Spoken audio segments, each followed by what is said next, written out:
And I am absolutely thrilled to have him in Wisconsin to help us out, and I know that you can't wait to hear from him. So here he is. Please join me in a warm Wisconsin welcome to the 42nd President of the United States of America, Bill Clinton.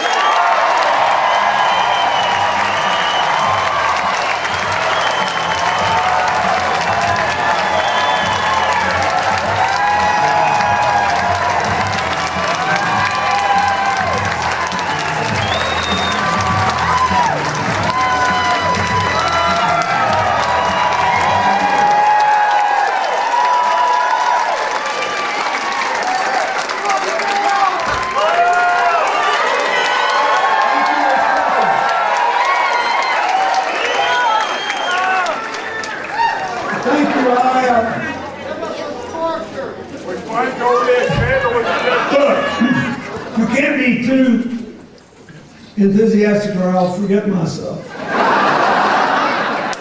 You know, it's election time, and 99% of my life now is, besides being a grandfather, is spent with my foundation. And Hillary and Chelsea and I do what we can to make America and the world a better place. And we're not, we work with Democrats and Republicans and people all over the world. But at election time, I feel like a retired racehorse. And they got me living in a barn, you know, and about a month before the election, they show up and bring me an extra bale of hay. And then somebody starts brushing my coat, and then they haul me out to the track and slap me on the rump just to see if I can get around that track one more time.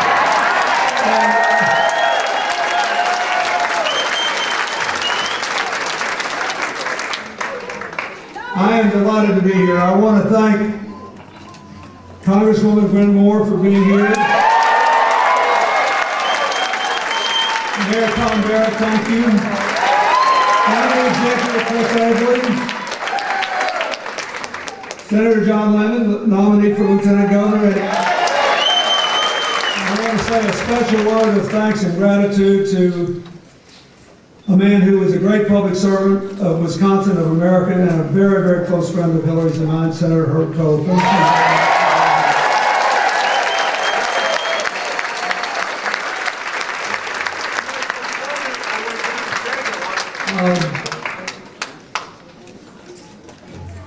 I was talking to Mary before we came in, and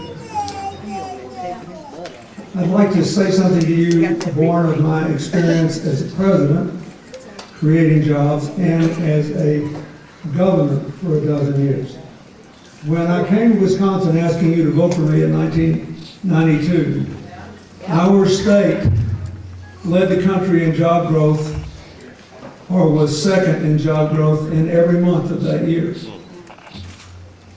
There was a report saying that in the previous 14 years, our state of South Carolina had improved our schools more than anybody else. The main job of every governor in an economically distressed time is to create jobs, improve the job mix so that the wages rise, train people to do the jobs, and educate and prepare the children to succeed. That is the main work of a government.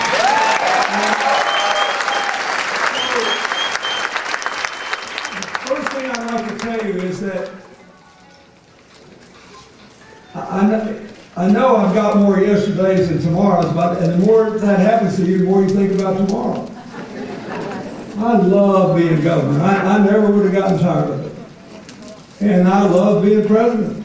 Even the bad days were good because you can make something good happen. Amen. If you remember that it's a job. And we know something about what works in making decisions in complicated competitive environments. What works is when you get everybody together and you work together on a common goal. What works too often in elections is driving a stake between various segments of the community, trying to get people all torn up and upset, have steam coming out of your ears, and just vote against something. You can't afford to vote against something. You need to vote for something.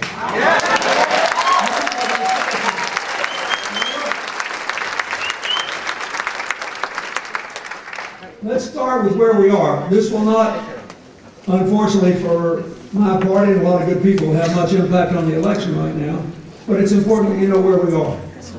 America is coming back. We have, since the financial crash in September of 2008, created more jobs in the United States than Europe and Japan combined. And if you look at 150 years of experience in wealthy countries around the world, when there's a financial crash, it's horrible. What happened to us in 2008 was horrible. Every place it happens, it's horrible. People are afraid to borrow, people are afraid to lend, people are afraid to take a chance, people are afraid to buy things, people are at risk of losing their homes. This is an old story. It's happened a lot. We had crashes in America in 1872, 1892, 1932. Japan had a horrible one in 1990. And on average, in 150 years, it takes 10 years just to regain the jobs we lost. The United States made it in 6 years and 1 month. We are 4 years ahead. But the big question is, how are we going to make the most of this? How do we propose to go forward? And it's an especially big question for Wisconsin because you are still almost 50,000 jobs short of where you were when the crash occurred. That's right. And most of the catch-up was in the states that have a lot of energy-related jobs. Yep. So you're not the only one. So you've got to decide, okay, we're back. Now what are we going to do with this? We've got a chance to start again. We've got a chance to rebuild America. Are we going to do it together based on shared opportunity, shared prosperity, shared access to education and training? We're all in one community. We're going up together. Yes. Or are we going to go back to trickle-down economics, which has failed every single time? It is a choice because it's a job. Would you rather have Mary being governor with her commitment to put more money not only into basic education but into training at a time when we are filling job openings at only half the rate of previous periods like this, because we have allowed, and we all bear some responsibility for this, me too. We, over 40 or 50 years, we've allowed too much division to grow between what is academic learning and what is practical learning. We've got to put it back together so people can actually be employable when they finish their school.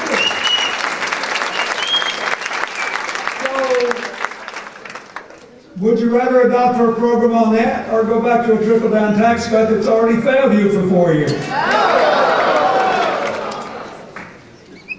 I mean, these are really simple choices once you decide what the job of governor is. You want a governor who will get you more jobs. You want a governor who will get you better paying jobs and change the job mix. And you want a governor who will prepare people for the workforce of tomorrow, that will enable you to continue to change the economic mix, that will enable more families, the age of the young people in this audience, to do what Mary and her family did with the great company they built. And if you look at who's the best qualified to do that, this is not a hard decision.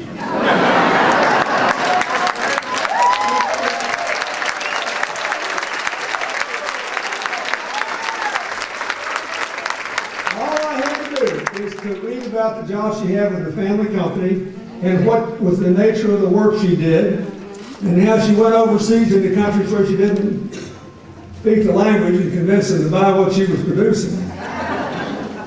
To know that those are the skills you need in a government.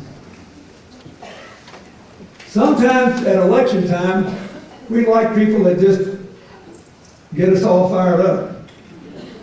But I was kidding with my high school classmates last weekend. I went to my 50th high school reunion. And we were just all talking about the election and what all was going on and all these negative ads. And I said, you know, People have been trying to sell us stuff for 60 years now. What do you think about it? As soon as you start watching television, you watch those ads, somebody's trying to tell you something, right? And then now that I'm a civilian again, I answer my own phone and I get these little automated messages, people trying to sell me something. Once in a while, somebody knocks on the door, they're trying to sell me something. It's been my experience that if people try to sell you something by stopping you from thinking, they do not have your best interest at heart.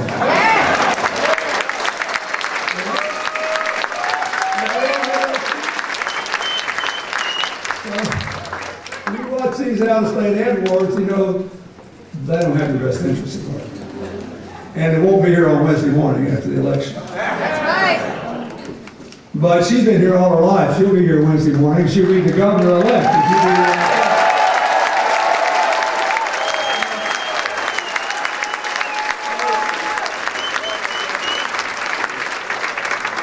She wants to do the right things. No cuts in education, invest in more education. Invest in more training. Make it easier for people to go to college and stay there, not harder. Yes. And let me tell you, that this debate they had over the minimum wage is about way more than the minimum wage. Yep. What did her opponent say that said the minimum wage served no purpose? Now, I know something about that too. I raised it as governor, I raised it as president, I tried to raise it a second time as president, I couldn't convince the Republicans to vote for it a second time. That's right. And here's what I know. If you raised it to $20 an hour tomorrow, it would put a real burden on small business and cause a real problem. No one proposes that. But if you raise it so you keep up with inflation, you don't just raise the incomes of people on the minimum wage. Millions and millions of other Americans that are just above there, they get a pay raise too. Yep. And because they're working for a living and they have monthly expenses, they pretty much spend whatever they get in their income. So they buy more stuff from other people. Then the people that sell them stuff, they have to go order stock to replace it. So somebody produces that. And before you know it, you turn that money over in the economy so much, you're lifting America from the bottom up. You're lifting Wisconsin from the bottom up.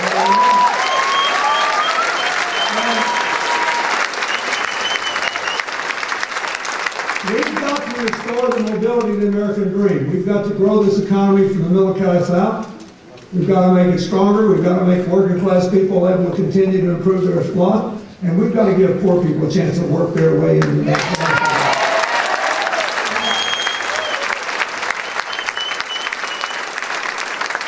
I don't want to bore you with a lot of numbers because I'm bad to do that, but I'm going to give you one. People ask me from time to time, they say, well, what are you proudest of when you're president? The 22.7 million jobs or the 4 balanced budgets? And I said, no. The thing I'm proudest of was that as compared with President Reagan's term, we created 45% more jobs, but 100 times, listen to this, 100 times as many people worked their way from poverty into the American middle class. That's the way this economy should work.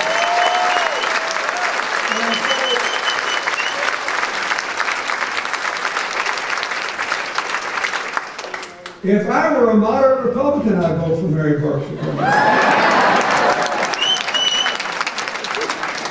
Because I'd rather have somebody who knew what it'd take to build a small business into a bigger one and hired people and took them along for the ride on fair terms than somebody that thought we had to give more away to people who are already powerful whether they create jobs in our state or not.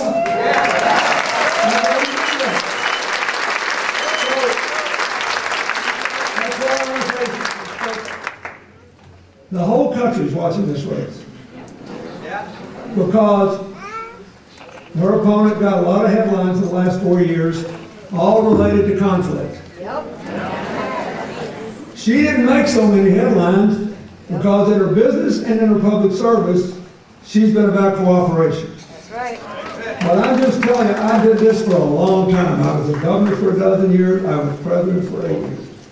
There, I could fill this room with the studies that show that diverse groups that work together make better decisions than homogeneous small groups or even geniuses acting alone.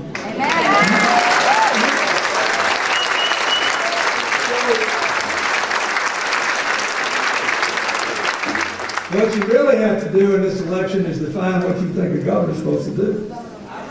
You're 50,000 jobs behind where the country now is.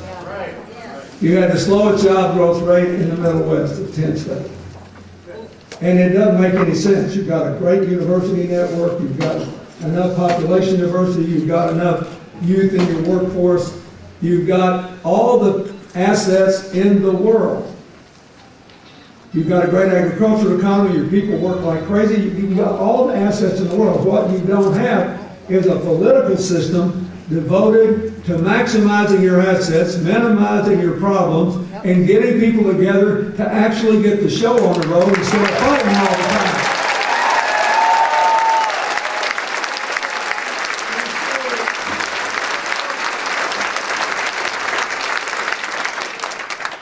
I'd like to get an invitation to the inauguration of Governor Mary Burke.